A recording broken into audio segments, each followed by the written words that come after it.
പ്രാർത്ഥന ചൊല്ലി ആരംഭിക്കാം. ഓ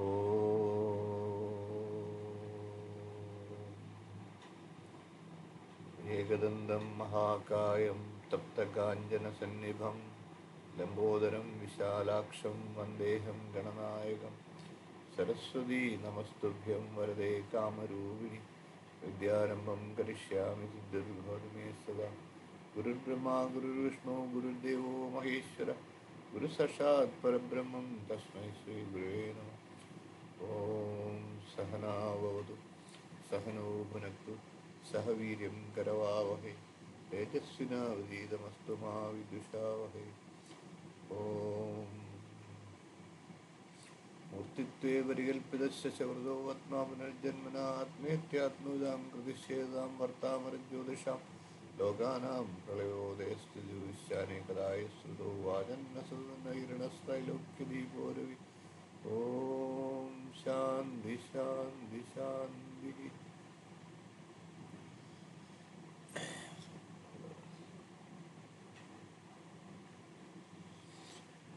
നമുക്ക് ആരംഭിക്കാം. നമ്മൾ ആകെ 21 അധ്യായമായിട്ടാണ് ഈ നോട്ട് തയ്യാറാക്കിയിരിക്കുന്നത്. മുഹൂർത്ത പദവിയിലെ അതേപോലെ തന്നെ നമുക്ക് 13 അധ്യായങ്ങൾ വരെ തീർന്നു. 13 അധ്യായത്തിൽ അന്നപ്രാശന മുഹൂർത്തം പുത്തരി ഊണുമാണ് ആ അധ്യായത്തിൽ വന്നിരിക്കുന്നത്.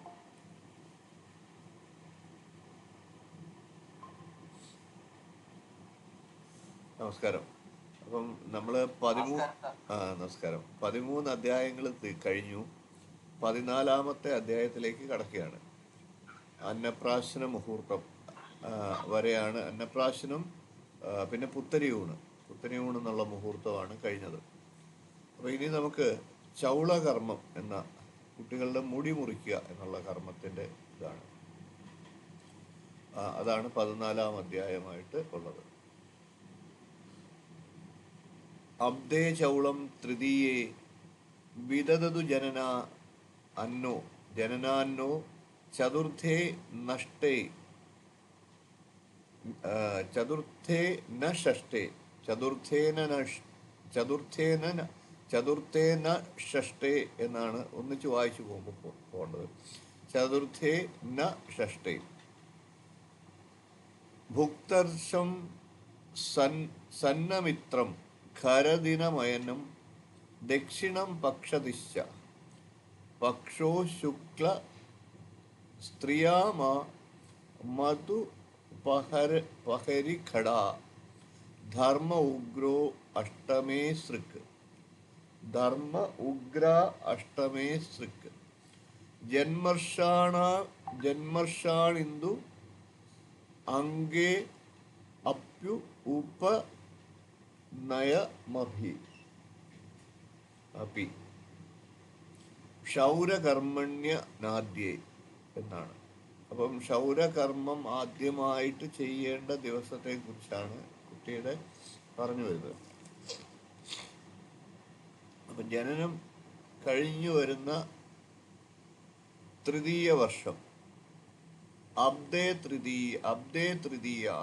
ചൗളം തൃതീയം. ചൗളത്തിന് തൃതീയ അബ്ദത്തില്, അതായത് 3-ാമത്തെ വർഷത്തില്. അബ്ദം എന്ന് പറഞ്ഞ വർഷം. തൃതീയ അബ്ദത്തിൽ ചൗളം ചെയ്യണം. വിദദതു ജനനാന്നോ ചതുർത്ഥേ. അപ്പൊ വിദദതു വിധി വർഷമായതുകൊണ്ട് ചതുർത്ഥ ഷഷ്ടങ്ങളിൽ ചതുർത്ഥേ ന ഷഷ്ടേ. വിദദതു ജനനാന്നോ ചതുർത്ഥേ ന ഷഷ്ടേ. അപ്പം 4-6 വർഷങ്ങള് വിധിപരമാണ്. അപ്പം നമ്മൾ നേരത്തെ ചോറ് കൊടുക്കുമ്പോൾ 6-ാം മാസത്തിൽ ചോറ് കൊടുക്കണം. അത് കഴിഞ്ഞാൽ 7-ാം മാസം എന്ന് പറഞ്ഞാൽ അന്നപ്രാശനത്തെ സംബന്ധിച്ച് വിധിപരമായതുകൊണ്ട് 7-ാം മാസത്തിൽ പാടില്ല, പിന്നെ അല്ലെങ്കിൽ 8-ാം മാസം മുതൽ കൊടുക്കുക, അങ്ങനെ പറഞ്ഞു. അപ്പോൾ ഇവിടെ മുടി മുറിക്കുന്നതിന് ചൗളകർമ്മത്തെ സംബന്ധിച്ച് 4-ഉം 6-ഉം മാസങ്ങളാണ് വിധിപരമായിട്ടുള്ള മാസങ്ങൾ. അപ്പം വിദതതു ജനന നോ ചതുർത്ഥേ ന ഷഷ്ടേ. അപ്പം ഷഷ്ടമാസത്തിലും ചതുർത്ഥ മാസത്തിലും പാടില്ല. ഭുക്തിർഷം നല്ലതാണ്. മൈത്രം ഖരദിനം ദക്ഷിണായം അശുക്ലപക്ഷം ത്രിയാമം മധുപഹരിഘടം. ധർമ്മത്തിൽ ഉഗ്രന്മാർ, അഷ്ടമത്തിലെ സൃക്ക്, അംഗത്തിൽ ഉള്ള ജന്മർഷങ്ങൾ ഇവ ഭവിക്കുന്നില്ല. ഇപ്പൊ അന്യമായിരിക്കും. ഈ ഉപനയനഭവും ഭവിക്കുന്നില്ല. അതായത് ഇപ്പൊ ബാലന്റെ ജനനം മുതൽ, ജനിച്ച സമയം മുതൽ സാവന വർഷം 2 വർഷം പൂർത്തിയായി കഴിഞ്ഞാൽ 3-ാമത്തെ വർഷത്തിലാണ് ചൗളകർമ്മം നടത്തേണ്ടത്. അതായത് ആദ്യമായിട്ട് കുട്ടി മുടി മുറിക്കുന്നത്. 4-ാമത്തെ സംവത്സരവും 6-ാമത്തെ സംവത്സരവും പാടില്ല എന്ന് പറഞ്ഞു.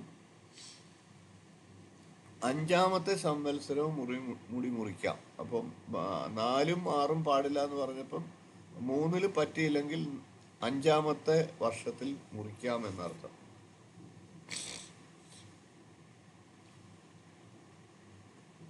യുഗ്മ സംവത്സരം മുടി മുറിക്കൽ കർമ്മത്തിന് സ്വീകരിക്കരുത് എന്ന് നമുക്ക് അതിൽ നിന്ന് മനസ്സിലാക്കാം.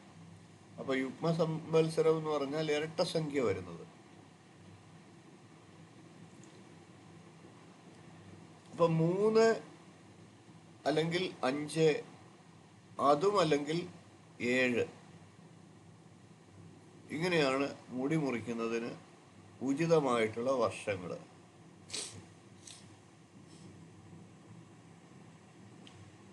കുർവീ തഥ ചൗളം വിഷമേതു വർഷേ.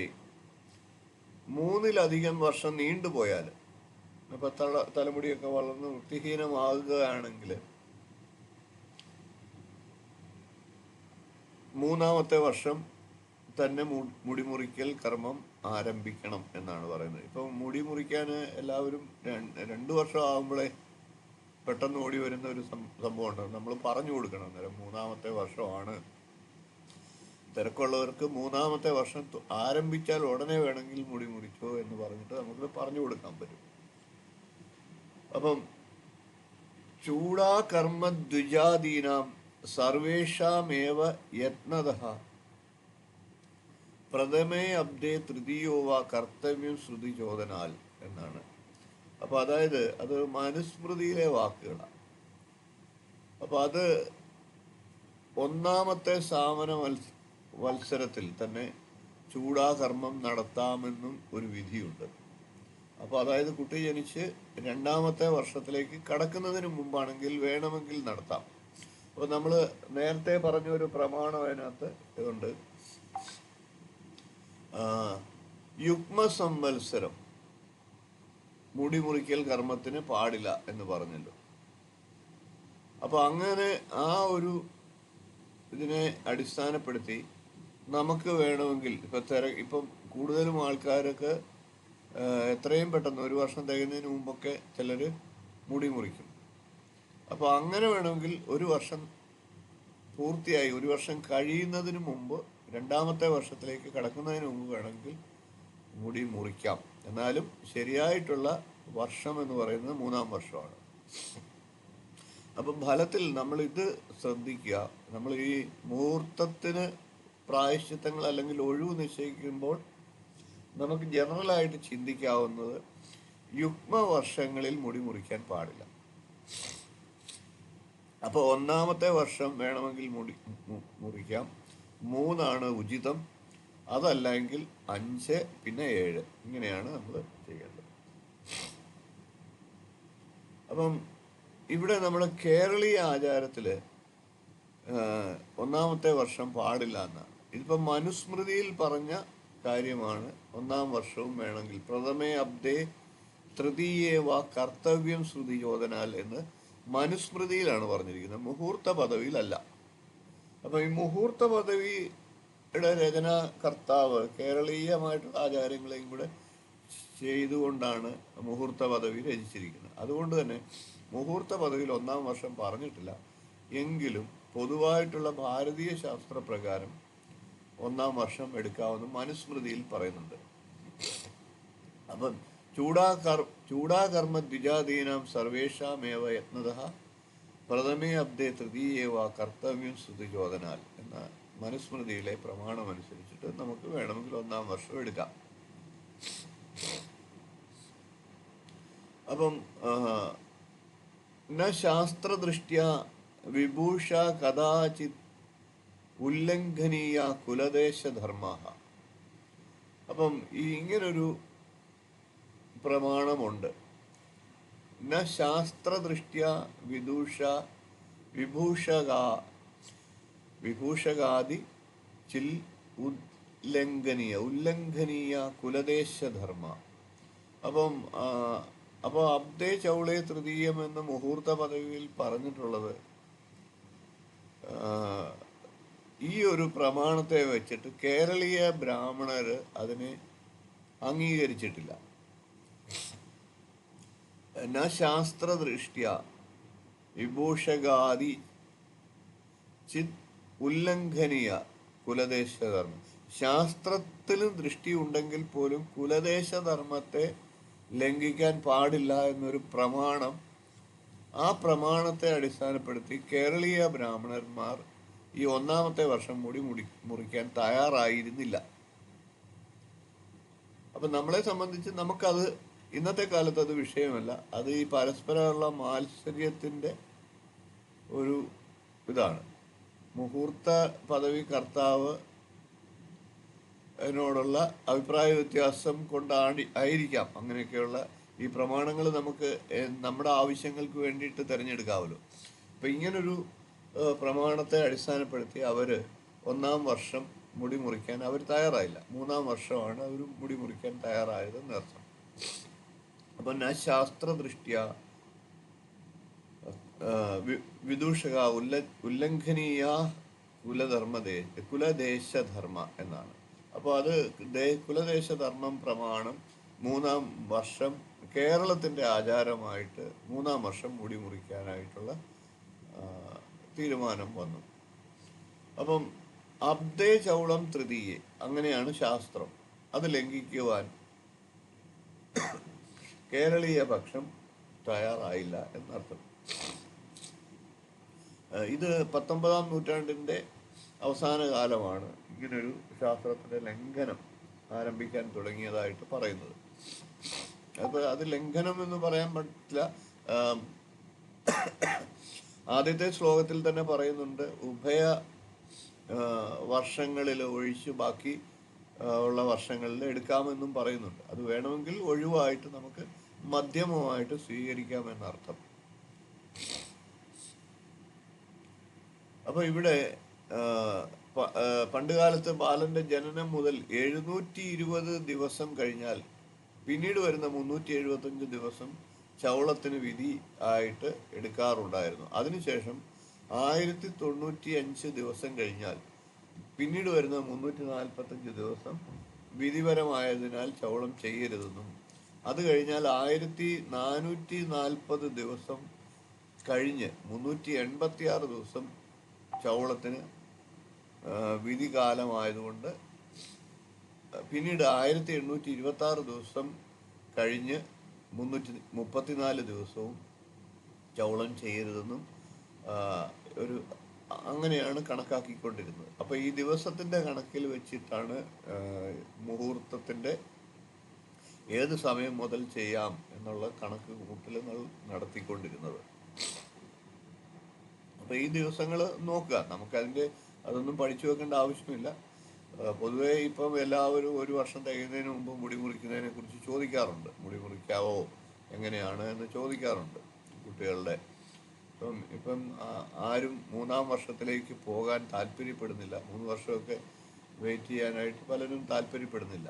പിന്നെ ഏതെങ്കിലും ക്ഷേത്രങ്ങളിലൊക്കെ പോയി മുടി മുറിക്കണമെന്ന് നേർച്ചയൊക്കെ ഉള്ളവർ പതുക്കെ വരുമ്പോൾ ചിലപ്പം 2 വർഷം കഴിഞ്ഞിട്ട് അല്ലെങ്കിൽ 3-ാം വർഷത്തിലേക്കൊക്കെ കടക്കാറുണ്ട്. പൊതുവേ എൻ്റെ ഒരു ഞാൻ മുഹൂർത്തം കുറിച്ച് കൊടുത്തതിൽ ഒരു 50% ഒന്നാം വർഷം തന്നെയാണ് കൊടുത്തേക്കുന്നത്. അപ്പം ഇങ്ങനെയാണ്, ദിവസക്കണക്കും ഉണ്ട്. അപ്പം ഈ മുടി മുറിക്കൽ കർമ്മം ചെയ്യാൻ ആവശ്യമുള്ള നക്ഷത്രങ്ങൾ, അപ്പോൾ ചോറൂണിന് വിധിച്ചിട്ടുള്ള നക്ഷത്രങ്ങൾ തന്നെയാണ് നമുക്ക് തന്നെ എടുക്കാം. അപ്പം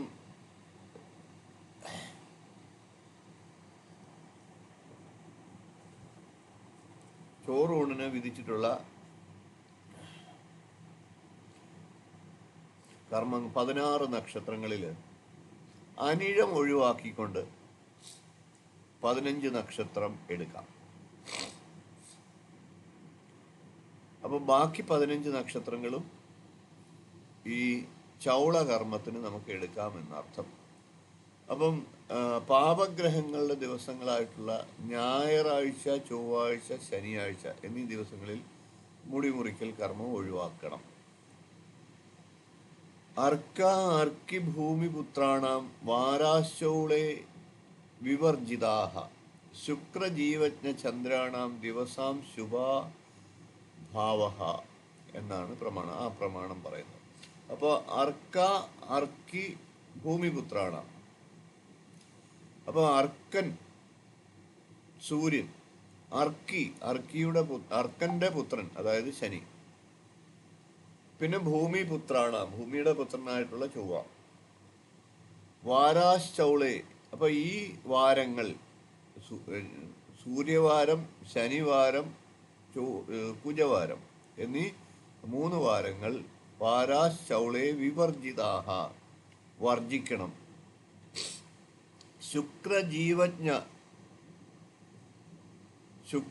ശുക്രന്റെ ജീവജ്ഞ വ്യാഴം, ചന്ദ്രാണാം ചന്ദ്രന്റെ ദിവസങ്ങള് ദിവസാം ശുഭാവഹ, അപ്പൊ ശുഭമാണ്. അപ്പം വ്യാഴാഴ്ച, ബുധനാഴ്ച, വെള്ളിയാഴ്ച ഈ 3 ദിവസങ്ങളും തിങ്കളാഴ്ചയും എടുക്കാമെന്നർത്ഥം. ഈ 4 ദിവസങ്ങളാണ് ശുഭമായി പറഞ്ഞിരിക്കുന്നത്. അപ്പോൾ ഇങ്ങനെ അപ്പം നമുക്ക് മുടി മുറിക്കൽ കർമ്മത്തിന് എടുക്കേണ്ട വർഷം മനസ്സിലായി, അതിനെടുക്കേണ്ട ദിവസങ്ങൾ മനസ്സിലായി, വാരം മനസ്സിലായി, ആഴ്ച ദിവസങ്ങൾ, നക്ഷത്രം ഏതൊക്കെ എടുക്കണം, ആഴ്ച ദിവസങ്ങൾ ഏതൊക്കെ എടുക്കണം, വർഷം ഏതൊക്കെ എടുക്കണം എന്ന് മനസ്സിലായി. അപ്പം ഇനി നമുക്കത് തിഥി തുടങ്ങിയ അയനാദി തിഥികളെയാണ് കണക്ക് കൂട്ടേണ്ടത്.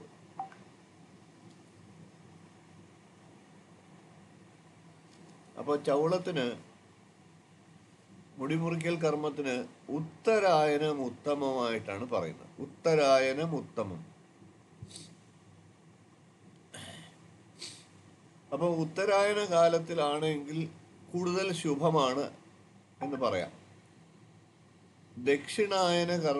ദക്ഷിണായനത്തില് ഇത് ചെയ്യുന്നത് നിഷിദ്ധമായിട്ട് പറയുന്നുണ്ട്. ശുക്ലപക്ഷ പ്രതിപദവും കൃഷ്ണപക്ഷവും മുടിമുറിക്കൽ കർമ്മത്തിന് വർജിക്കണം. ഇപ്പം കൃഷ്ണപക്ഷം മുഴുവൻ, കൃഷ്ണപക്ഷം എന്നാണ് പറയുന്നത്, കൃഷ്ണപക്ഷത്തിലെ ഇന്ന തിഥി എന്നല്ല പറയുന്നത്. കൃഷ്ണപക്ഷവും ശുക്ലപക്ഷത്തിലെ പ്രതിപദവും മുടിമുറിക്കുന്നതിന് ഒഴിവാക്കണം എന്നർത്ഥം. അപ്പൊ ശുക്ലപക്ഷത്തിലെ ദ്വിതീയ മുതൽ പൗർണമി വരെയുള്ള 14 ദിവസത്തെയാണ് ഇവിടെ എടുക്കാമെന്ന് പറഞ്ഞിരിക്കുന്നത്. തിഥികളിൽ ശുക്ലപക്ഷത്തിലെ ദ്വിതീയ മുതൽ പൗർണമി വരെയുള്ള 14 ദിവസങ്ങളാണ് ഒരു മാസത്തിൽ എടുക്കാനായിട്ട് ആചാര്യം പറഞ്ഞിരിക്കുന്നത്. അപ്പം രാത്രി മുടി മുറിക്കൽ കർമ്മം പാടില്ല. വൃശ്ചികം, ചിങ്ങം, കുംഭം എന്നീ രാശി സമയങ്ങൾ എടുക്കാൻ പാടില്ല. വൃശ്ചികം, ചിങ്ങം, കുംഭം എന്നീ രാശി സമയങ്ങൾ എടുക്കാൻ പാടില്ല. മുടി മുറിക്കൽ ലഗ്നത്തിന്റെ 9-ാം ഭാവത്തിൽ പാപഗ്രഹങ്ങളും ചൊവ്വയും ലഗ്നത്തിൽ ചന്ദ്രനും മുടിമുറിക്കൽ കർമ്മത്തിനും ഉണ്ടായിരിക്കരുത്. അപ്പൊ മുടിമുറിക്കൽ കർമ്മ മുഹൂർത്ത ലഗ്നത്തിന്റെ 9-ാം ഭാവത്തിൽ പാപഗ്രഹങ്ങളും 8-ാം ഭാവത്തിൽ ചൊവ്വയും ലഗ്നത്തിൽ ചന്ദ്രനും ഉണ്ടായിരിക്കാൻ പാടില്ല. അപ്പൊ നമ്മള് ലഗ്നം മുതൽ നമ്മൾ നേരെ തിരിച്ചൊന്ന് ഓർത്തു വെച്ചേക്കുക. അപ്പൊ ലഗ്നത്തിൽ ചന്ദ്രൻ പാടില്ല, 8-ൽ ചൊവ്വ പാടില്ല, 9-ൽ പാപഗ്രഹങ്ങളെല്ലാം വർജിക്കുക. ലഗ്നേ ചന്ദ്രോ അഷ്ടമി, ലഗ്നേ ചന്ദ്രോഷ്ടമേ ഭൗമ ധർമ്മ അർക്ക അർക്യ അഹി ഭൂമിജാഹ. ലഗ്നേ ചന്ദ്രോഷ്ടമേ ഭൗമോ ധർമ്മോ അർക്ക അർക്യ അഹി ഭൂമിജാഹ. അങ്ങനെയാണ് പറയുന്നത്. അപ്പൊ ലഗ്നേ ചന്ദ്രേ അഷ്ടമേ ഭൗമേ, ലഗ്നേ ചന്ദ്ര ലഗ്നത്തിൽ ചന്ദ്രൻ, അഷ്ടമേ ഭൗമേ അഷ്ടമത്തിൽ ഭൗമൻ അതായത് ചൊവ്വ, ധർമ്മേ അർക്കാർക്യ അഹിഭൂമിജാഹ. അപ്പൊ ധർമ്മസ്ഥാനത്ത്, ധർമ്മസ്ഥാനം എന്ന് പറയുമ്പോൾ 9-ാം ഭാവം, ധർമ്മേ അർക്ക അർക്യ അഹിഭൂമിജാഹ, ഈ ഗ്രഹങ്ങൾ പാടില്ല. അർക്കൻ സൂര്യൻ, അർക്കി ശനി,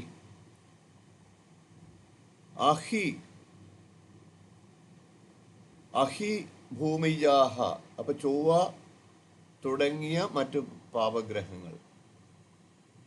അപ്പൊ ചൊവ്വ ഇതിനകത്ത് രാഹു കേതുക്കളെയൊക്കെ എല്ലാവരെയും കൂടെ പരിഗണിച്ചുകൊണ്ടാണ് ഭൂമിജാഹ എന്ന് പറയുന്നത്. ഒന്നിൽ കൂടുതൽ, രണ്ടിൽ കൂടുതൽ വരുമ്പോഴാണ് സംസ്കൃതത്തില് വിസർഗം വരുന്നത്. അപ്പം ഈ ഭൂമിജാഹ എന്ന പദം വരുന്ന ആ ഒരൊറ്റ പദം കാണിക്കുമ്പോൾ തന്നെ നമുക്ക് മനസ്സിലാക്കാം എല്ലാ പാപഗ്രഹങ്ങളും എന്ന് നമുക്ക് മനസ്സിലാക്കാം. അപ്പൊ അവിടെ രാഹു കേതുക്കളെ വരെ ഉൾപ്പെടെ പരിഗണിക്കാവുന്നതാണ്. ഇപ്പം സംസ്കൃതത്തില് ഭൂമിജഹ എന്ന് പറയുമ്പോൾ ചൊവ്വ മാത്രം വരും. ഭൂമിജൗ എന്ന് പറയുമ്പം രണ്ട് ഗ്രഹങ്ങളെ പറയാം. ഭൂമിജാഹ അതായത് രാമാഹ, ഇങ്ങനെയാണ് സംസ്കൃതത്തില്. ഏകം ദ്വിതീയം ബഹു അങ്ങനെയാണ് പറയുന്നത്. വചനങ്ങള് നമ്മുടെ മലയാളത്തിലെ ഇതിൽ നിന്ന് വ്യത്യസ്തമായിട്ട് സംസ്കൃതത്തില് ഏകവചനമുണ്ട്, ദ്വിതീയ വചനമുണ്ട്, ബഹുവചനമുണ്ട്. അപ്പൊ ഉദാഹരണത്തിന് രാമഹ, രാമൗ, രാമാഹ. രാമഹ എന്ന് പറയുമ്പോൾ ഒരു രാമൻ, രാമൗ എന്ന് പറഞ്ഞാൽ 2 രാമന്മാർ, രാമാഹ എന്ന് പറയുമ്പം രാമന്മാർ 2-ലധികം ഉണ്ട്. അപ്പൊ അങ്ങനെയാണ് നമുക്ക് ഇവിടെ ഭൂമിജാഹ. അപ്പൊ നമ്മൾ ആ ചൊല്ലുമ്പോ ഭൂമിജാഹ എന്ന് തന്നെ പറയണം. അപ്പം അടുത്തത് വർജനീയ വിശേഷേണ സ്ത്രീണാം ഇന്ദുദയ ശുഭഃ എന്നാണ്. അപ്പോൾ അങ്ങനെ വരുമ്പോൾ വർജനീയ വിശേഷേണ സ്ത്രീണാം, അപ്പൊ സ്ത്രീ പ്രജയാണെങ്കിൽ, പെൺകുട്ടിയാണ് ജനിക്കുന്നതെങ്കിൽ, അപ്പൊ വിശേഷേണ സ്ത്രീണാം, വിശേഷമായിട്ട് സ്ത്രീ പ്രജയാണ് എങ്കിൽ ലഗ്നത്തിൽ ചന്ദ്രൻ നിൽക്കുന്നത് മുടിമുറിക്കൽ കർമ്മത്തിന് ശുഭമാണ് എന്ന് പറയാം. അപ്പൊ ലഗ്നേ ചന്ദ്രേ അഷ്ടമേ, അപ്പൊ എന്ന് പറഞ്ഞിട്ട് അതേ ശ്ലോകത്തിൽ തന്നെയാണ് പറയുന്നത് വിശേഷേണ സ്ത്രീണാം ഇന്ദു ശുഭദയ. അപ്പൊ ഇവിടെ നേരത്തെ ലഗ്നേ ചന്ദ്രാഷ്ടമേ ഭൗമോ ധർമ്മ അർക്കാർക്യഹി ഭൂമിജാഹ വർജനീയ എന്ന് പറഞ്ഞിട്ട് അതേ ശ്ലോകത്തിന്റെ 2-ാമത്തെ വരിയില് വിശേഷേണ സ്ത്രീണാം ഇന്ദുദയ ശുഭഃ. അപ്പൊ വിശേഷമായിട്ട് സ്ത്രീ പ്രജയാണ് ജനിക്കുന്നതെങ്കിൽ ഇന്ദു ഉദയ ശുഭഃ, ഇന്ദു ഉദിക്കുന്നത് ശുഭമാണ്. ഇന്ദു ഉദിക്കുക എന്ന് പറഞ്ഞാൽ ചന്ദ്രൻ ലഗ്നത്തിൽ നിൽക്കുക എന്നർത്ഥം. ലഗ്നരാശിയിൽ ചന്ദ്രൻ നിൽക്കുന്നത് ശുഭമാണ് എന്നർത്ഥം. അപ്പൊ ബാക്കിയെല്ലാം പുരുഷ നിയമപ്രകാരം തന്നെ. പുരുഷനും സ്ത്രീക്കും ബാക്കി കാര്യങ്ങൾക്കൊന്നും വ്യത്യാസമില്ല. അപ്പൊ ചന്ദ്രൻ സ്ത്രീഗ്രഹമായതുകൊണ്ടും ഒക്കെ ആയിരിക്കാം അങ്ങനെ ഒരു ഇത് വെച്ചത്. സ്ത്രീ പ്രജയാണെങ്കിൽ മുടി മുറിക്കുന്നതിന് ചന്ദ്രന്റെ ലഗ്നസ്ഥിതി എടുക്കാം, അല്ലെങ്കിൽ രാശിസ്ഥിതി, മുഹൂർത്ത രാശിസ്ഥിതി എടുക്കാം എന്നർത്ഥം. അപ്പൊ ഇവിടെ അത് വിശേഷാൽ നിയമമാണ്. ബാക്കിയെല്ലാം പൊതുവായിട്ടുള്ള നിയമം തന്നെയാണ്. വിശേഷാൽ ഈ ബ്രാഹ്മണർക്ക് ഉപനയന അനന്തരമാണ് ചൗളം ചെയ്യുന്നതെങ്കിൽ, ഉപനയനം കഴിഞ്ഞതിന് ശേഷമാണ് ചൗളം ചെയ്യുന്നതെങ്കിൽ ഉപനയന നക്ഷത്രം കൂടി ചൗളകർമ്മത്തിന് വർജിക്കണമെന്നുണ്ട്. അപ്പം ഈ ഉപനയനം എന്ന് പറയുന്നത് ബ്രാഹ്മണരെ സംബന്ധിച്ച് ദ്വിജന്മാരെന്നാണ് പറയുന്നത്. ഉപനയനം ചെയ്യുന്നതോടുകൂടി രണ്ടാമത്തെ ജന്മം എടുക്കുക എന്നർത്ഥം. ദ്വിജന്മാരാവുക. ബ്രാഹ്മണര് പിന്നീട് ദ്വിജൻ, രണ്ട് ജന്മമുള്ളവർ എന്നർത്ഥം. ഒരേ ജന്മത്തിൽ തന്നെ രണ്ട് ജന്മമുള്ള വ്യക്തികൾ എന്നാണ്. അതായത് ഉപനയനം ചെയ്യുന്നത് രണ്ടാമത്തെ ഒരു ജനനമായിട്ടാണ് കണക്കാക്കപ്പെടുന്നത്. അപ്പം ജനിച്ച നക്ഷത്ര ദിവസം എങ്ങനെയാണോ നമ്മൾ നക്ഷത്രമായിട്ട് കണക്കാക്കുന്നത്, അതേപോലെ ഉപനയന ഏത് നക്ഷത്രത്തിലാണോ നടന്നത് ആ നക്ഷത്രവും ബ്രാഹ്മണർക്ക് ജന്മനക്ഷത്രമായിട്ട് കണക്കാക്കി ഈ രണ്ട് നക്ഷത്രവും ഈ ചൗളകർമ്മത്തിന് ഒഴിവാക്കണം എന്നാണ് പറയുന്നത്. അപ്പൊ ആ നക്ഷത്രവും കൂടി, ഉപനയന നക്ഷത്രവും കൂടി വർജിക്കണം. അപ്പൊ ബ്രാഹ്മണരാണ് മുഹൂർത്തത്തിന്, ബ്രാഹ്മണരുടെ കുട്ടിയാണ് വരുന്നതെങ്കിൽ, പക്ഷെ അത് വളരെ അപൂർവമായിട്ടേ അങ്ങനെ വരികയുള്ളൂ. കാര്യം ഉപനയനം പ്രായമായതിനു ശേഷം അതുവരെ മുടി മുറിച്ചില്ല എങ്കിൽ മാത്രമാണ് നമ്മൾ ആ ഒരു കാര്യം ചിന്തിക്കേണ്ടതായിട്ടുള്ളൂ. ഇപ്പോൾ അങ്ങനെയൊന്നും സംഭവിക്കാറില്ല. പഴയ കാലത്തൊക്കെ അങ്ങനെയൊക്കെ കാലം മുടി മുറിക്കാതെ ഇങ്ങനെ നീണ്ടുപോയിരുന്നു. ഇപ്പം പക്ഷെ എല്ലാവരും 1 വർഷം അല്ലെങ്കിൽ 2 വർഷം കഴിഞ്ഞാൽ ഉടനെ മുടി മുറിക്കണമെന്നുള്ള താല്പര്യമുള്ളവരാണ്. ഇത് കൂടാതെ ഏകാദശി, ദ്വാദശി, പൗർണമി, ഷഷ്ടി, ജന്മമാസം എന്നിവയും കൂടി മുടി മുറിക്കൽ കർമ്മത്തിന് വർജിക്കുന്നത് ഉത്തമമായിരിക്കും എന്ന് പറയും. അപ്പോൾ അങ്ങനെ വരുമ്പോൾ നമ്മൾ നേരത്തെ പറഞ്ഞു 14 ദിവസമാണ് ശുക്ലപക്ഷത്തിലെ ദ്വിതീയ മുതൽ പൗർണമി വരെയുള്ള ദിവസങ്ങളാണ് മുടി മുറിക്കൽ കർമ്മത്തിന് ഉത്തമമെന്ന് നമ്മൾ പറഞ്ഞു, എടുക്കേണ്ടതെന്ന് പറഞ്ഞു. ഇവിടെ മറ്റൊരു ഇതിൽ പറയുന്നു ഏകാദശി, ദ്വാദശി, പൗർണമി, ഷഷ്ടി, ജന്മമാസം, ഇത്രയും കാര്യങ്ങൾ ഇവിടെ വർദ്ധിക്കണം. അപ്പം 14 ദിവസങ്ങളിൽ എടുക്കാവുന്ന തിഥികളിൽ 14 ദിവസത്തിൽ ഏകാദശി, ദ്വാദശി, പൗർണമി, ഷഷ്ടി 4 എണ്ണം കൂടെ കുറഞ്ഞു. ബാക്കി 10 ദിവസമേ എടുക്കാവുള്ളൂ. അപ്പൊ ഇതിന്റെ ഒരു പ്രത്യേകത എന്ന് പറഞ്ഞാൽ ഏകാദശി, ദ്വാദശി, പൗർണമി, ഷഷ്ടി ഇതെല്ലാം വ്രതം എടുക്കുന്ന ദിവസങ്ങളാണ്. അപ്പൊ ഈ വ്രത ദിവസങ്ങളിൽ അതിന്റെ പ്രാധാന്യം കൊണ്ടായിരിക്കും മുടി മുറിക്കേണ്ട. ക്ഷൗരകർമ്മം എന്ന് പറയുന്നത് വ്രതം ഇതിന് നേരെ ഓപ്പോസിറ്റ് ആയിട്ടുള്ളൊരു കർമ്മം ആയതുകൊണ്ടായിരിക്കാം ഈ വ്രത ദിവസങ്ങളും കൂടി ഒഴിവാക്കിയാൽ നല്ലതായിരിക്കും എന്ന് പറഞ്ഞത്. അപ്പൊ സൂനോർ മാതരി ഗർഭിണ്യാം ചൗളകർമ്മന കാരയേൽ എന്നാണ്.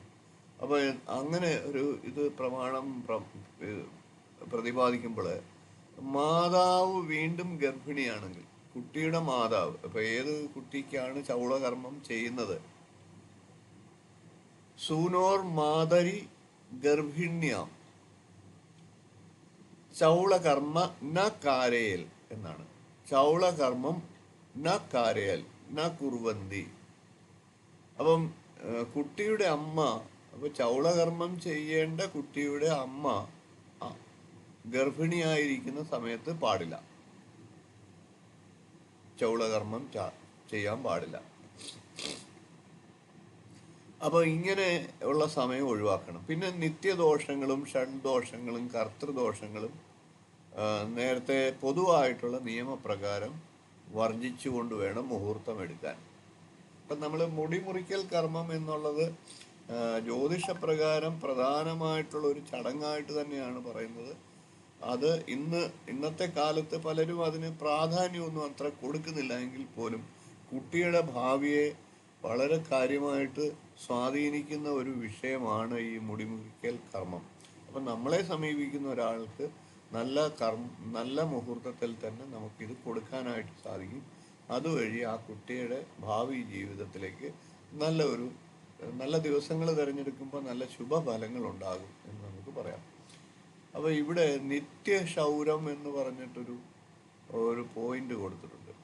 അപ്പം നിത്യശൗരം എന്നുള്ളത് ഇന്നത്തെ കാലത്ത് പ്രാധാന്യം ഇല്ല എന്ന് പറയാം. കാര്യം പണ്ട് കാലത്ത് എല്ലാ ദിവസവും ക്ഷൗരം ചെയ്യുക എന്ന് പറയുന്നത് ഒരു അപ്രായോഗികമായിട്ടുള്ള കാര്യമാണ്. പക്ഷെ ഇന്ന് നമുക്ക് അങ്ങനെയല്ല. നമ്മൾ എല്ലാവരും നിത്യം ക്ഷൗരം ചെയ്യുന്നവരാണ്, അല്ലെങ്കിൽ അതിന് പ്രാധാന്യമില്ല. അപ്പം നിത്യക്ഷൗരത്തിനും ഇതുപോലെ ചില കാര്യങ്ങൾ പ്രത്യേകമായിട്ട് ആചാര്യം പറഞ്ഞിട്ടുണ്ടായിരുന്നു.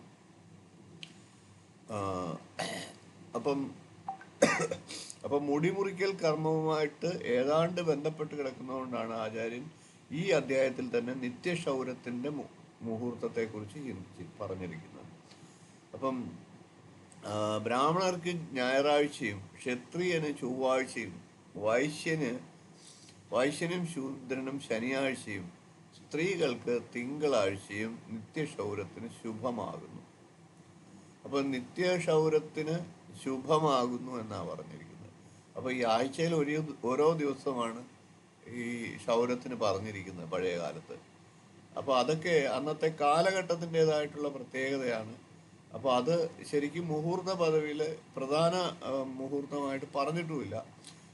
പഴയ കാലത്ത് ഇപ്പോൾ എല്ലാ ദിവസവും ക്ഷൗരം ചെയ്യുക എന്ന് പറയുന്നത് അപ്രായോഗികമായതുകൊണ്ട് അതിനു വേണ്ടിയിട്ടൊരു പ്രത്യേക നിയമം ആ കാലഘട്ടത്തിൻ്റെ അനുസരിച്ച് ആ സമയത്തെ ആൾക്കാർ ചെയ്തു എന്ന് മാത്രമേ നമുക്കതിൽ പറയാനുള്ളൂ. അപ്പോൾ ജന്മനക്ഷത്രം കഴിഞ്ഞാൽ ഇവിടെ ഈ ദിവസങ്ങൾ ഇങ്ങനെയൊക്കെയാണ്. സ്ത്രീകളാണെങ്കിൽ തിങ്കളാഴ്ച നിത്യക്ഷൗരത്തിന് എടുക്കാം.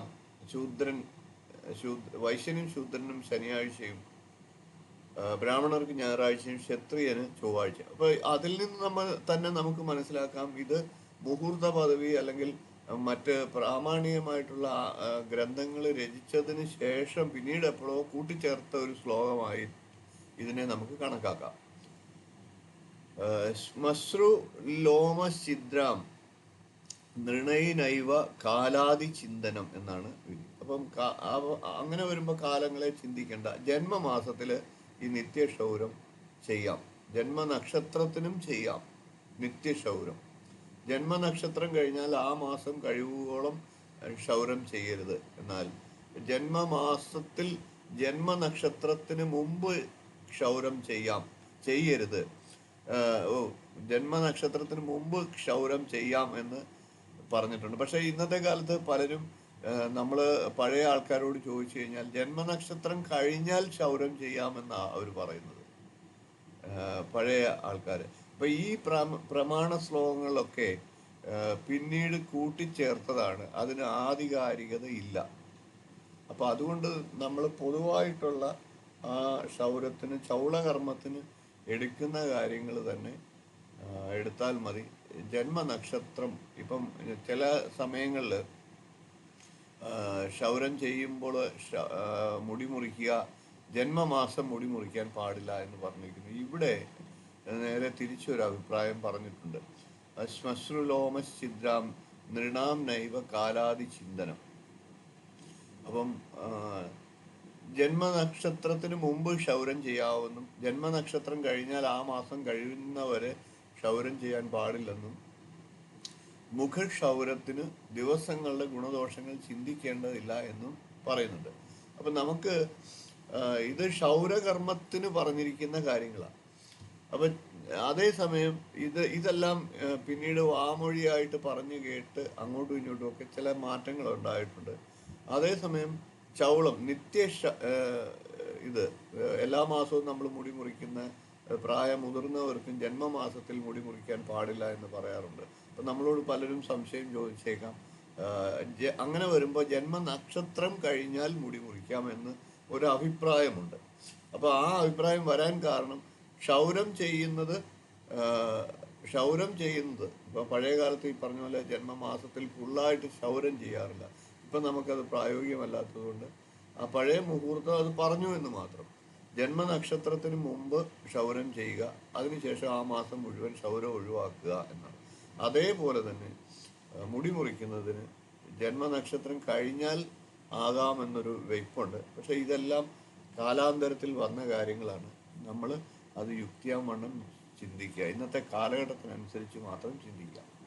അപ്പോൾ ഈ നമ്മുടെ 12-ാം അധ്യായത്തിൽ 14 അധ്യായത്തിൽ അടുത്തത് ദേഹത്തിൽ തൈലം പുരട്ടി കുളിക്കുന്നത് സംബന്ധിച്ച്. തൈല അഭ്യംഗവിധി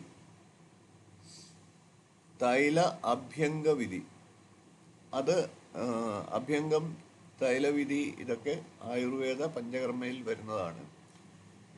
തൈല അഭ്യംഗ വിധിം ദിവൈവ മുനയഃ ശംസന്തി മന്ദേ ഇന്ദുവി വിദ്വാരേ പൂർവചതുർദശി പ്രതിപദി ഷഷ്ടി അഷ്ടമി ദ്വാദശി ജ്യേഷ്ഠാം ഉത്തര ഫാൽഗുനീം ഹരിഹരൗ ജന്മത്രയം സംക്രമം ഹിത്വാ ബാലകവൃദ്ധരോഗിഷു യഥാ കാലം ന ദോഷാവഹം എന്നാണ്.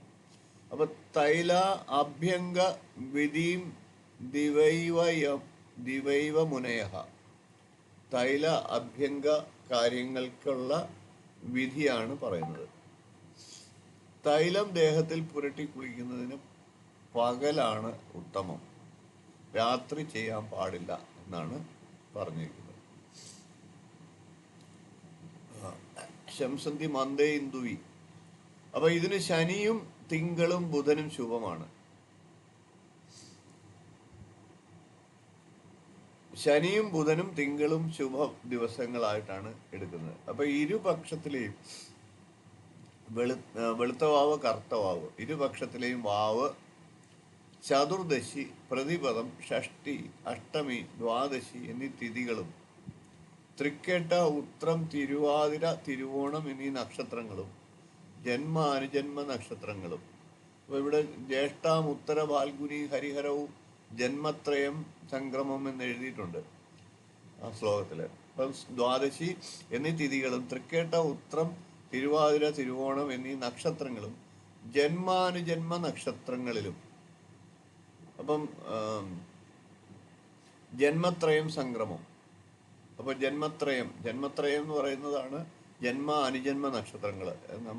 ഒരു മനുഷ്യന് 3 ജന്മനക്ഷത്രങ്ങളായിട്ടാണ്, ജന്മനക്ഷത്രങ്ങളും കൂടെ കൂട്ടുമ്പോൾ ജന്മത്രയം എന്നതിന് പറയും. ഇപ്പം അശ്വതി, മകം, മൂലം, അത് 3 നക്ഷത്രങ്ങൾ അനുജന്മ നക്ഷത്രങ്ങളാണ്. അശ്വതിക്കാരെ സംബന്ധിച്ച് സ്വന്തം അനുജന്മ നക്ഷത്രങ്ങളായിട്ടാണ് മകവും മൂലം കണക്കാക്കപ്പെടുന്നത്. ആ 3 നക്ഷത്രങ്ങളെയും കൂടെ ചേർത്താണ് ജന്മത്രയങ്ങൾ പറയുന്നത്. അപ്പം ജന്മത്രയങ്ങൾ സംക്രാന്തി, ജന്മത്രയം സംക്രമവും, ജ്യേഷ്ഠാം ഉത്തര ഫാൽഗുനി ഹരിഹരവും എന്ന് പറഞ്ഞിട്ടുണ്ട്. അപ്പം ജ്യേഷ്ഠ, തൃക്കേട്ട, ഉത്രം, തിരുവാതിര, തിരുവോണം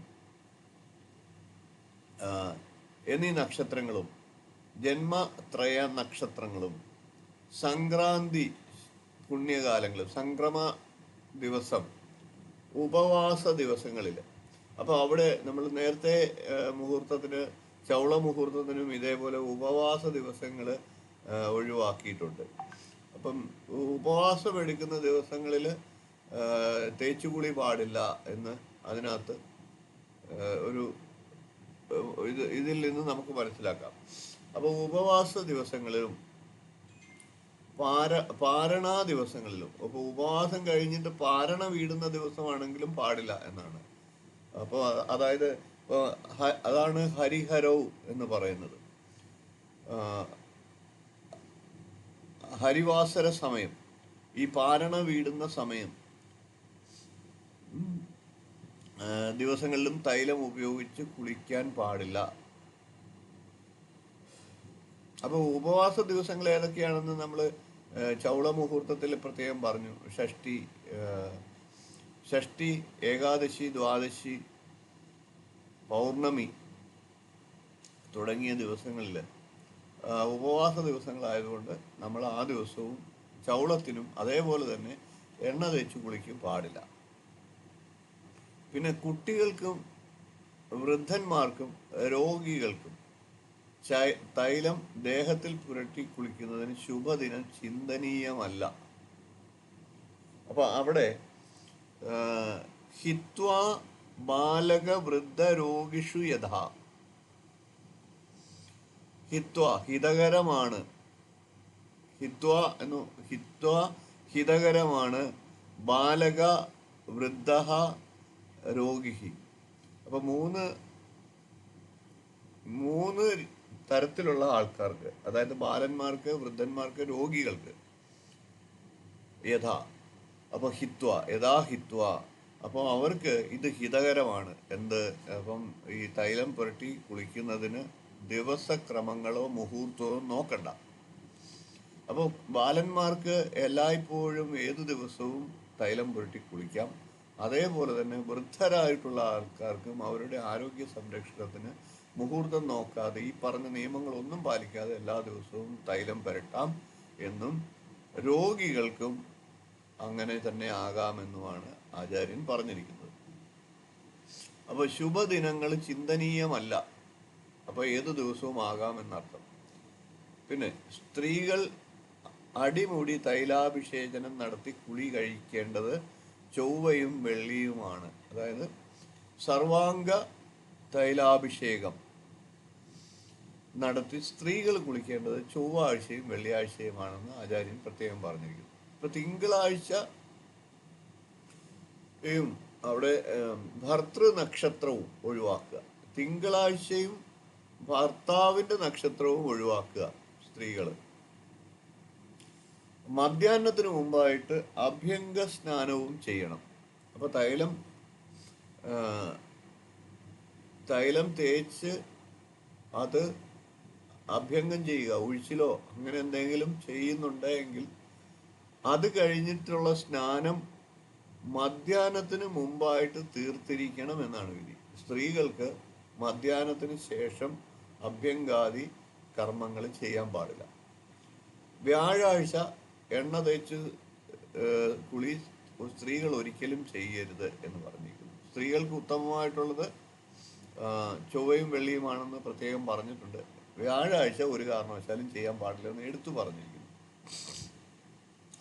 അതേപോലെ തന്നെ ഗർഭാധാനം ചെയ്ത നക്ഷത്ര ദിവസവും സ്വസന്തതികളുടെ നക്ഷത്ര ദിവസവും ഭർത്തൃപുത്ര സൗഭാഗ്യം കൊതിക്കുന്ന സ്ത്രീകൾ ഒരിക്കലും എണ്ണ തേച്ച് കുളിക്കരുത് എന്നാണ് വിധി. പഴയ കാലത്ത് ഇതെല്ലാം നോക്കി ആൾക്കാർ ചെയ്തിരുന്നു. പക്ഷെ ഇന്നത്തെ കാലത്ത് എണ്ണ തേച്ച് കുളിയെന്ന് തന്നെ പറയുന്നത് അപൂർവമാണ്, ആർക്കും സമയമില്ല.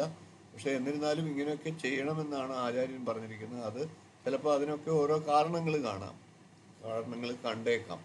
അപ്പോൾ ഈ ഗർഭാധാനം ചെയ്ത ദിവസം, സ്വന്തം നക്ഷത്ര ദിവസം, സ്വസന്തതികളുടെ നക്ഷത്ര ദിവസം, മക്കളുടെ നക്ഷത്ര ദിവസം ഒക്കെ ഭർത്താവിൻ്റെയും പുത്രന്മാരുടെയും സൗഭാഗ്യം ആഗ്രഹിക്കുന്ന സ്ത്രീകൾ ഒരിക്കലും ഈ ദിവസങ്ങളിൽ എണ്ണ തേച്ച് കുളിക്കാൻ പാടില്ല എന്നർത്ഥം. അപ്പം അഭ്യംഗം ആചരേ നിത്യം സജരാശ്രമ വാദഹ ദൃഷ്ടിപ്രസാദ പുഷ്ട്യായു സ്വപ്ന സുത്വക്ത അധാർഢ്യകൃത് ശിരശ്രവണ പാദേഷു തം വിശേഷേണ ശീലയേത് വർജ്യ അഭ്യംഗ കപഗ്ര സ്തകൃത സംശുദ്ധ്യ ജീർണഭിഹി എന്നാണ്. അപ്പൊ ഇത് വൈദ്യശാസ്ത്രത്തിലെ മുറയാണ്. അഭ്യംഗ സ്നാനമില്ലെങ്കിലും, അപ്പൊ അഭ്യംഗ സ്നാനമില്ല, അഭ്യംഗ സ്നാനം എന്ന് പറയുന്നത് തേച്ചുകുളി എന്ന് നമുക്ക് പറയാം. തേച്ച് ശരീരത്തിൽ അത് മസാജ് ചെയ്ത് പിടിപ്പിക്കുന്നതിന് ആണ് അഭ്യംഗ സ്നാനം എന്ന് പറയുന്നത്. അപ്പൊ അല്ലാതെ നമുക്ക് നിത്യം വേണമെങ്കിൽ ശിരസ്, കാത്, കാല് ഇവകളിൽ എണ്ണ പുരട്ടി കുളിക്കാം. അതിന് ഈ മുഹൂർത്തങ്ങൾ നോക്കണ്ട, ദിവസങ്ങൾ നോക്കണ്ട. അപ്പൊ അതാണ് ഇവിടെ ആചാര്യൻ പറഞ്ഞേക്കുന്നത്. അഭ്യംഗം ആചരേ നിത്യം സചരാശ്രമവാദഹ. അഭ്യംഗം ആണ് നമ്മൾ ചെയ്യുന്നതെങ്കിൽ, അതായത് എണ്ണ തേച്ച് കുളി, ശരീരം മുഴുവൻ എണ്ണ തേച്ച് കുളിയാണ് ചെയ്യുന്നതെങ്കിൽ ഈ മുഹൂർത്തങ്ങൾ എടുക്കണം. ദൃഷ്ടിപ്രസാദ പൃഷ്ട്യായു സ്വപ്നസുത ദാർഢ്യകൃത് ശിരശ്രവണ പാദേശു. അപ്പം അത് അഭ്യംഗമാണ് ചെയ്യുന്നതെങ്കിൽ ഈ നിയമങ്ങൾ പാലിക്കണമെന്നാണ് ആദ്യത്തെ 2 ശ്ലോകത്തിൽ പറഞ്ഞേക്കുന്നത്. മൂന്നാമത്തെ ശ്ലോകത്തിൽ മുതൽ ശിരശ്രവണ പാദേശു തം വിശേഷേണ ശീലയിൽ വർജ്യ അഭ്യംഗ കഫഗ്രസ്തകൃത് സംശുദ്ധ്യ ജീർണഭിഹി എന്നാണ്. അപ്പം അത് വൈദ്യശാസ്ത്രത്തിൽ പറയുന്ന ഇതാണ്. അഭ്യംഗ സ്നാനം അല്ല എങ്കിൽ നിത്യം നമുക്ക് ശിരസ്, കാത്, കാല്, അപ്പൊ 3 അവയവങ്ങൾ ശിരസില്, കാതില്, കാലില് നമുക്ക് എണ്ണ തേച്ച് കുളിക്കാം. അത് ആരോഗ്യദായകമാണ്. അതിന് മുഹൂർത്തങ്ങളോ ദിവസങ്ങളോ ഒന്നും നോക്കേണ്ട. അപ്പൊ ഇത്രയാണ് നമ്മുടെ കാര്യങ്ങൾ.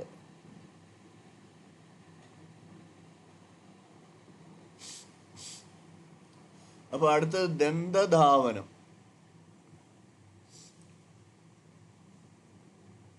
ത്യജേത്തിദീന്ദ്രാം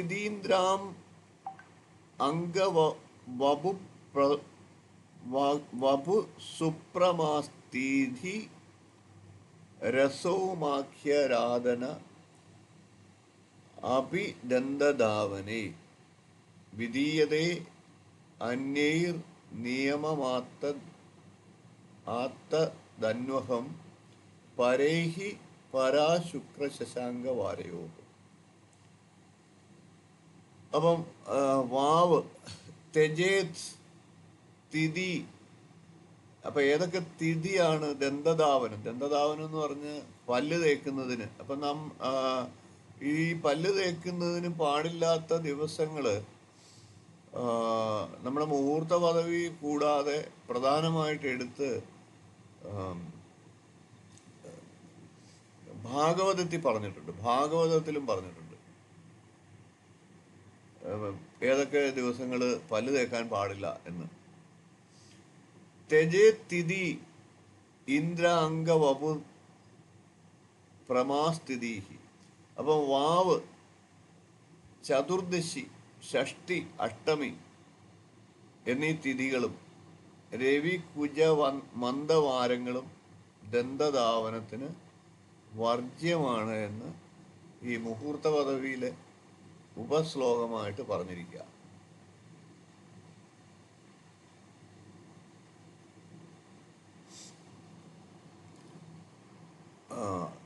അപ്പം ഈ ചിലർ നിത്യം ദന്തധാവനം ആവശ്യമെന്ന പക്ഷക്കാരായിട്ടുണ്ട്. അപ്പൊ ഇത് ആ പഴയ കാലഘട്ടത്തിന്റെ അനുസരിച്ചായിരിക്കാം. അപ്പം ഈ ചില ഇതില് വാവ ചതുർദശി എന്നീ 2 തിഥികൾ മാത്രമാണ് നമ്മുടെ ഭാഗവതത്തിൽ പറഞ്ഞിരിക്കുന്നതെന്ന് എനിക്ക് തോന്നുന്നു. ഭാഗവതത്തിൽ പറഞ്ഞതായിട്ട് കേൾക്കുന്നുണ്ട്. പക്ഷെ അത് ഞാൻ അത്രയും അങ്ങോട്ട് കെയർ ചെയ്യാത്തതുകൊണ്ട് അത് ഏതൊക്കെ തിഥിയാണ് ഭാഗവതത്തിൽ പറഞ്ഞിരിക്കുന്നത് എന്നെനിക്ക് ഓർമ്മ വരുന്നില്ല. എന്നാൽ ഭാഗവതത്തിലും ഈ തിഥികളിൽ ചിലത് പല്ല് തേക്കുന്ന ദന്തധാവനത്തിന് ഒഴിവാക്കണമെന്ന് ഏതോ ഒരു ഭാഗത്ത് എടുത്ത് പറഞ്ഞിട്ടുണ്ട്. അപ്പോൾ അത് കൃത്യമായിട്ട് എനിക്കറിയില്ല. പക്ഷെ ഇതിൽ പറഞ്ഞിരിക്കുന്നത് വാവ ചതുർദശി, ഷഷ്ടി, അഷ്ടമി ഈ തിഥികൾ ദന്തധാവനത്തിന് ഒഴിവാക്കണം എന്ന് പറഞ്ഞിട്ടുണ്ട്. രവി കുജ മന്ദവാരങ്ങൾ, അതായത് സൂര്യൻ്റെ ദിവസം ചൊവ്വാഴ്ച, ഞായറാഴ്ച, ശനിയാഴ്ച, പാപവാരങ്ങൾ 3 ദന്തധാവനത്തിന് വർജ്യമാണ് എന്നും പറയുന്നുണ്ട് ചിലർ. പക്ഷെ അത് പാടില്ല. ചിലർ നിത്യം ദന്തധാവനം ആവശ്യമാണ് എന്നും പറയുന്ന പക്ഷക്കാരുണ്ട് എന്ന് എടുത്ത് ആചാര്യൻ തന്നെ പറഞ്ഞിട്ടുമുണ്ട്. തിങ്കളും വെള്ളിയും ദന്തധാവനത്തിന് അത്യുത്തമമാണ്. ജന്മനക്ഷത്രം 3, 5, 7 നക്ഷത്രങ്ങൾ, അഷ്ടമരാശിക്കൂറ്, നവമി, പ്രതിപദം എന്നിവ ദന്തധാവനത്തിന് വർജിക്കണം എന്നും പറഞ്ഞു. ഒരു പക്ഷേ ഈ ശ്ലോകങ്ങൾ പിന്നീട് തെറ്റിദ്ധരിക്കപ്പെട്ടതായിരിക്കാം എന്നാണ് ചില പക്ഷം പറയുന്നത്. അതായത് ഈ ശ്ലോകം ആചാര്യൻ ഒരു പക്ഷേ ആദ്യമായിട്ട് പല്ല് തേക്കുന്നതിന്, കുട്ടിയെ പല്ല് തേക്കുന്നതിന് വേണ്ടിയിട്ട് സൃഷ്ടിച്ചത് ശ്ലോകമായിരിക്കാം. അത് പിന്നീട് ഇതെല്ലാവരും ഈ തിഥികളിൽ ദന്തധാവനം പാടില്ല എന്നാക്കി മാറ്റി അതൊരു പ്രത്യേക അഭിപ്രായം വന്നതായിരിക്കാം എന്നുമാണ് പൊതുവെ പറയുന്നത്.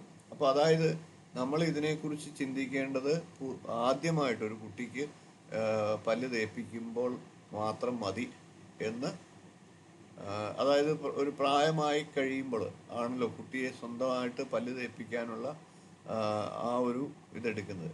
അപ്പോൾ അങ്ങനെ എടുക്കുമ്പോൾ ഈ ദിവസങ്ങളൊക്കെ ഒഴിവാക്കിക്കൊണ്ട് എടുത്താൽ മതി എന്ന് ഒരു പക്ഷവുമുണ്ട്. അപ്പോൾ ഈ ഉപവാസ ദിവസങ്ങളൊക്കെ നിത്യദന്തധാവനത്തിന് സ്വീകരിക്കാമെന്ന് ഒരു പക്ഷമുണ്ട്. ഇങ്ങനെയുള്ള ദിവസങ്ങളിൽ ദന്തധാവനം ചെയ്താൽ പ്രായശ്ചിത്തമായിട്ട് ചെയ്യേണ്ട കാര്യങ്ങളെയും പറഞ്ഞിട്ടുണ്ട്. ശ്രാദ്ധോ ഉപവാസ ദിവസേ ഖാദിത്വ ദന്തധാവനം ഗായത്രിയാശ ശതംഭൂത അമ്പുപ്രാശ്യവി അശുദ്ധ്യധി എന്ന് പറഞ്ഞിട്ടുണ്ട്. അപ്പോൾ പ്രായശ്ചിത്തം ചെയ്താൽ മതി. ദന്തധാവനം ചെയ്യാൻ അരുതാത്ത ദിവസങ്ങളിൽ ശുദ്ധജലം 12 തവണ കവിൾ കൊണ്ടാൽ മുഖശുദ്ധി വരുമെന്ന് പറയുന്നുണ്ട്. അപ്പം ഈ ദിവസങ്ങളിൽ, അതായത് നമ്മൾ പാടില്ല എന്ന് പറഞ്ഞ ദിവസങ്ങളിൽ ദന്തധാവനം ചെയ്താൽ വാവ്, ചതുർദശി, ഷഷ്ടി, അഷ്ടമി എന്നീ തിഥികളിൽ അതുപോലെ ചൊവ്വ, ഞായർ, ശനി ദിവസങ്ങളിൽ ദന്തധാവനം ചെയ്യുമ്പോൾ 12 പ്രാവശ്യം ശുദ്ധജലം കവിൾ കൊള്ളുക എന്ന് പ്രത്യേകം പറയുന്നു. അത് പ്രായശ്ചിത്തമായിട്ടാണ് പറയുന്നത്. പ്രായശ്ചിത്തമായി എന്നും പറയുന്നു. ശ്രാദ്ധോ ഉപവാസ ദിവസേ ഖാദിത്വ ദന്തധാവനം, ഈ ദിവസങ്ങളിൽ ദന്തധാവനം ചെയ്താൽ ഗായത്രി ശതഭൂത അമ്പുപ്രാശ്യവി ശുദ്ധ്യതി എന്ന് പറയുന്നുണ്ട്. അപ്പം 12 പ്രാവശ്യം ശുദ്ധജലം കവിൾ കൊണ്ടാൽ അത് ശുദ്ധമായി എന്ന് പറയുന്നുണ്ട്. അപ്പം ഗൃഹസ്ഥന്മാർക്ക് ഉമിക്കരിയും മറ്റുള്ളവർക്ക് മാവിലയുമാണ് ദന്തധാവനത്തിന് വിധിച്ചതായിട്ട് പഴയ കാലത്ത് പറയുന്നത്. പ്രേതദീക്ഷ, ഏകാദശി, അമാവാസി, സംക്രാന്തി എന്നീ സമയങ്ങളിൽ ഗൃഹസ്ഥർ ദന്തധാവനം ചെയ്യാൻ പാടില്ല എന്ന് പറയുന്നത്. അപ്പോൾ പ്രേതദീക്ഷ എന്ന് പറഞ്ഞാൽ ബലികർമ്മങ്ങൾ ചെയ്തുകൊണ്ടിരിക്കുന്ന സമയങ്ങളിൽ ഏകാദശി, അമാവാസി, സംക്രാന്തി ഈ ദിവസങ്ങളിലും ഗൃഹസ്ഥർ ദന്തധാവനം ചെയ്യാൻ പാടില്ല. എനിക്ക് തോന്നുന്നു ഈ ഒരു വരിയാണ് ഭാഗവതത്തിൽ എടുത്തു പറഞ്ഞിരിക്കുന്നതെന്ന് തോന്നുന്നു. എനിക്ക് കൃത്യമായിട്ട് അത് അറിയത്തില്ല. ചൂതപത്രേണ യോനിത്യം ദന്തധാവനമാചരയിൽ തസ്യ തിഷ്ഠതി ജിഹ്വാഗ്രേ സുപ്രസന്ന സരസ്വതി. അപ്പോൾ ദന്തധാവനത്തിന് ആചാര്യൻ ഈ മുഹൂർത്തം വിധിക്കാനുള്ള കാരണമാണ് ഇവിടെ എഴുതിയിരിക്കുന്നത്. ചൂതപത്രേണ യോനിത്യം ദന്തധാവനമാചരയിൽ തസ്യ തിഷ്ഠതി ജിഹ്വാഗ്രേ സുപ്രസന്ന സരസ്വതി. അപ്പോൾ ജിഹ്വാഗ്രത്തിലാണ് സരസ്വതി ദേവി ഇരിക്കുന്നതെന്നും അതുകൊണ്ട് സരസ്വതി ദേവി ഇരിക്കുന്ന ഭാഗങ്ങൾ പ്രത്യേകമായിട്ട് ശുദ്ധി വരുത്തുകയും അത് ഒഴിവാക്കേണ്ട സമയങ്ങളിൽ ഒഴിവാക്കിക്കൊണ്ട് വേണം ചെയ്യേണ്ടതെന്നുമാണ് ആ ഒരു ശ്ലോകത്തിൻ്റെ. അങ്ങനെ വരുമ്പോഴാണ് സരസ്വതി പ്രസാദം ഉണ്ടാകുക എന്നുമാണ് ആചാര്യൻ ഈ ഒരു ശ്ലോകം കൊണ്ട് നമുക്ക് പറയേണ്ടത്. അപ്പോൾ ഇത്രയും കാര്യങ്ങളാണ് ഈ മുടിമുറിക്കല്, ക്ഷൗരകർമ്മം, പിന്നെ നമുക്ക് ഇപ്പം ഏറ്റവും ലാസ്റ്റിൽ പറഞ്ഞ ദന്തധാവനം. അപ്പോൾ 3 കാര്യങ്ങളാണ് ഇതിനകത്ത്. തൈല അഭ്യംഗ വിധിയും ഇതിനകത്ത് വരുന്നുണ്ട്. 4 കാര്യങ്ങളാണ് മുടിമുറിക്കൽ, അതായത് ചൗളം, നിത്യക്ഷൗരം, തൈല അഭ്യംഗ വിധി, പിന്നെ ദന്തധാവനം. 4 കാര്യങ്ങളാണ് ഈ 14-ാം അധ്യായത്തിൽ വരുന്നത്. അപ്പോൾ ഇത് പ്രധാനപ്പെട്ട കാര്യങ്ങൾ ഉണ്ട് ഇതിനകത്ത്. അപ്രധാനമായിട്ടുള്ള കാര്യങ്ങളുമുണ്ട്. നമ്മൾ കാലഘട്ടത്തിൻ്റെ അനുസരിച്ച് ചിന്തിച്ച് നമുക്ക് ആവശ്യമായിട്ടുള്ളത് മാത്രം തിരഞ്ഞെടുക്കുക. അപ്പം ഇത് നമുക്ക് പ്രയോജനപ്പെടുന്ന കാര്യങ്ങളും ഇതിനകത്തുണ്ട്.